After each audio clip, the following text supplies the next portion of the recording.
There are all these things going on.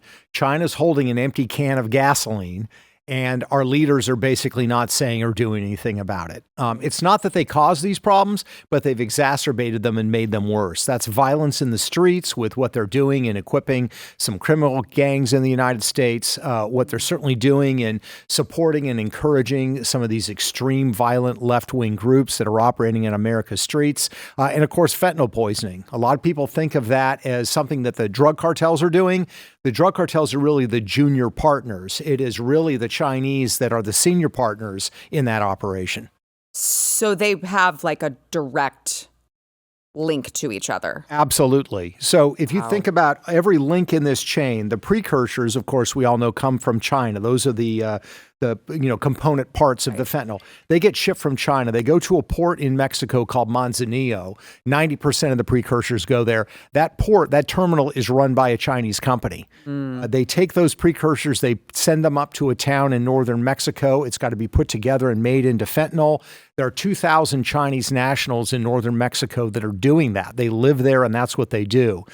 When they want to create the pills to put the fentanyl in, they use pill presses that the Chinese have provided them. Then the cartels, when they communicate with each other, they need secure communication.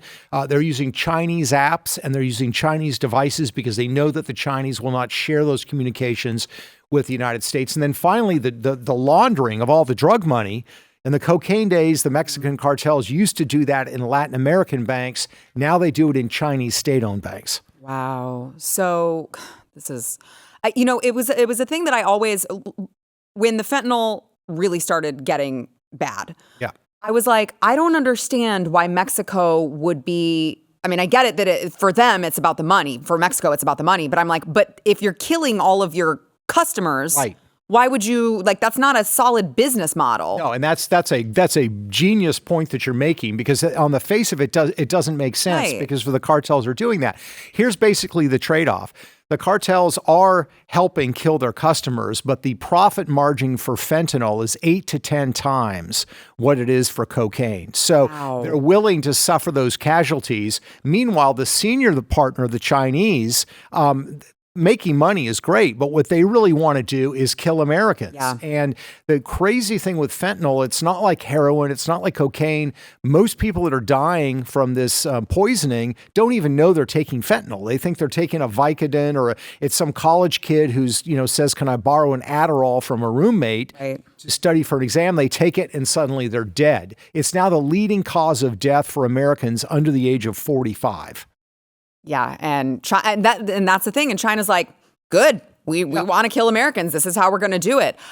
So I want to. So you talk about the social justice movement as well, and China's involvement in that here in this country. Yes. Tell me more about that. Yeah. So it's on a couple of levels. First, if you look at a lot of the violent protests we had in 2020 with BLM and those issues, and the ones we're having now with sort of the pro-Hamas protests that we're seeing on the streets, there's two groups that are leading them. One's called PSL, the other one's FRSO.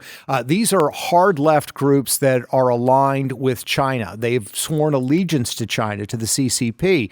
In some cases, they have met with Chinese CCP officials. There are flows of funds.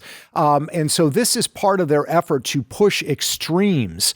A lot of people went out in 2020 to say, hey, we're concerned about how the police are interacting in the black community. Well, these groups went out and said, no, all cops are racist. We need to shut down all the police. And they have these violent protests. So they're doing it on that level. But then you look at a movement like the trans movement, which has grown up in the last 4 or 5 years, kind of emerged out of nowhere. Turns out that two of the biggest funders of that movement are actually Chinese billionaires. One of them is a guy named Roy Singham. He's an American who made his fortune selling his company to an investment firm partly owned by the Chinese government. He moved to China. He lives now in China. He's friends with CCP members. He, is invited to their events. He has these close ties. He's put $161 million into radical causes, a lot of that into the trans movement. The other one is a guy named Joe Tsai, who is one of the co-founders of Alibaba, which is the kind of Amazon of China. He's poured tens of millions of dollars into the trans cause. And here's the crazy part, Sarah. If they were true believers in that this was just something they were passionate about, you would expect them to be doing the same thing in China. Exactly right. But they're not. They're not. Exactly They're right. only doing it in the United States, even though I think anybody in that community would say the situation is far worse in China than it is in the United States. But they're not pushing the cause there. Which, I mean, same goes for like TikTok. Yes. Right. I mean, they don't allow all of this madness to go on in their own country. I mean, and you're looking at China and they're like, I'm not advocating for like their policies with their youth because obviously they go too far. But I mean, they're turning their young boys into machines, getting them ready for war. And we're just like, and celebrating our inclusion or something. So I mean, it's really scary when you look at what they're doing and how they're building up for success, and we just seem to be completely asleep at the wheel.